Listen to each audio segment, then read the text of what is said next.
Assalamualaikum warahmatullahi wabarakatuh.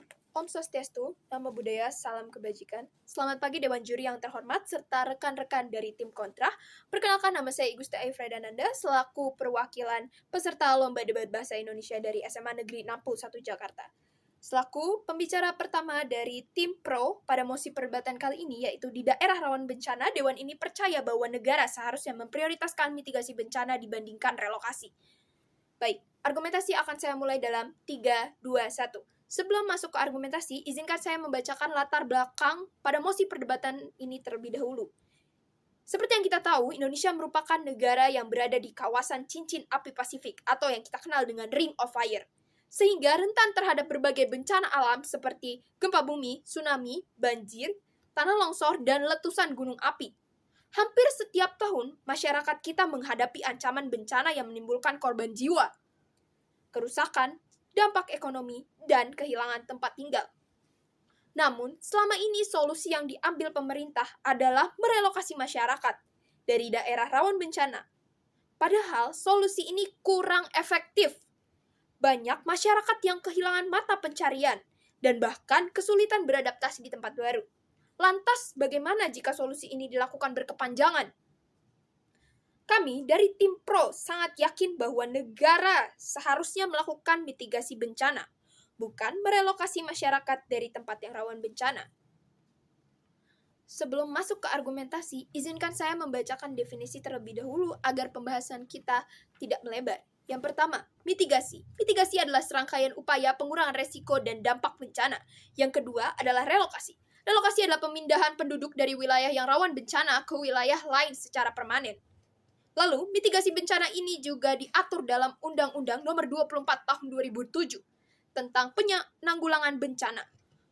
Menekankan bahwa penanggulangan bencana dilakukan melalui pengurangan resiko bencana dan kesiapsiagaan masyarakat. Negara diwajibkan untuk melindungi masyarakat tanpa harus selalu memindahkan mereka dari tempat tinggalnya. Selanjutnya, relokasi sendiri memiliki dampak yang sangat besar bagi masyarakat. Dampak utamanya adalah kehilangan mata pencarian. Contohnya saja nelayan yang tinggal di pesisir pantai, lalu direlokasi ke tempat lain yang karena diketahui wilayah tersebut akan beresiko terjadi tsunami. Akibatnya, nelayan tersebut akan kehilangan mata pencarian. Berikutnya, kami akan menyampaikan 3 argumen mengapa kami sangat setuju dengan mosi perdebatan kali ini. Yang pertama, mitigasi lebih preventif dan berkelanjutan. Mitigasi menyelesaikan akar masalah, sedangkan relokasi hanya memindahkan masalah. Jika pemerintah melakukan mitigasi struktural dan non-struktural secara baik, seperti membangun tanggul, memperbaiki drainase, membuat sistem peringatan dini, dan memperkuat bangunan tahan gempa, serta memberi edukasi kebencanaan pada masyarakat, maka yang terjadi adalah masyarakat dapat tetap tinggal dengan aman di wilayahnya. Seperti contohnya adalah di Jepang. Lalu, artinya, ancaman bencana dapat dikurangi tanpa harus memindahkan masyarakat. Yang kedua, relokasi sering menimbulkan masalah sosial dan ekonomi. Saat masyarakat direlokasi, mereka akan kehilangan pekerjaan, akses ekonomi, jaringan sosial, dan ikatan budaya dengan daerah asal. Akibat dari dampak di atas, justru banyak daerah relokasi yang terbengkalai karena masyarakat lebih memilih kembali ke daerah asalnya. Lalu, relokasi bukan hanya mahal, tetapi sering gagal menyelesaikan masalah kesejahteraan masyarakat. Dan argumentasi yang ketiga adalah mitigasi memperkuat kesiapsiagaan masyarakat. Dengan mitigasi, masyarakat akan menjadi lebih sadar dan siap menghadapi kebencanaan.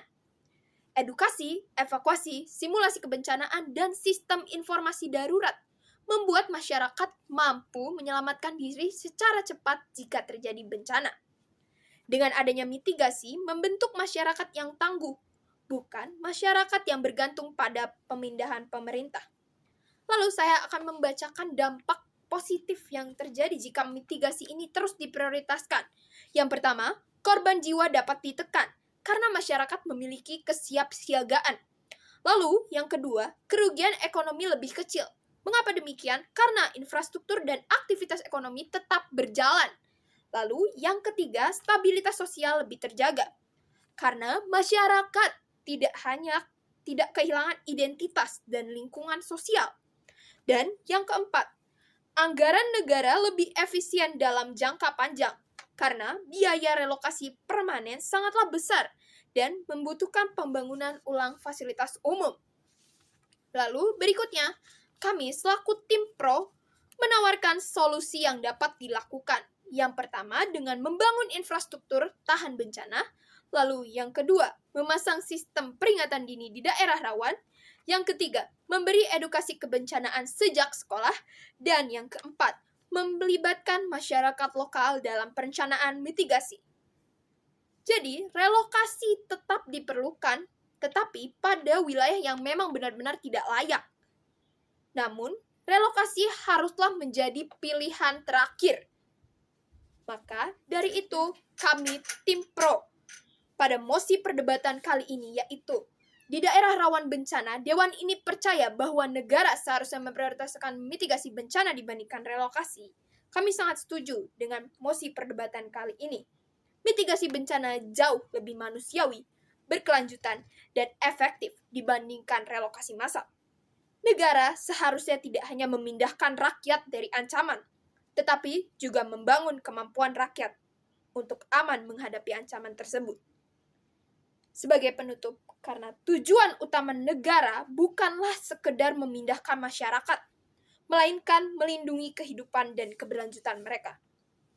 Maka dengan itu, kami, selaku tim pro pada mosi perdebatan kali ini, menyatakan bahwa kami setuju dengan mosi perdebatan kali ini, yaitu di daerah rawan bencana, Dewan ini percaya bahwa negara seharusnya memprioritaskan mitigasi bencana dibandingkan relokasi.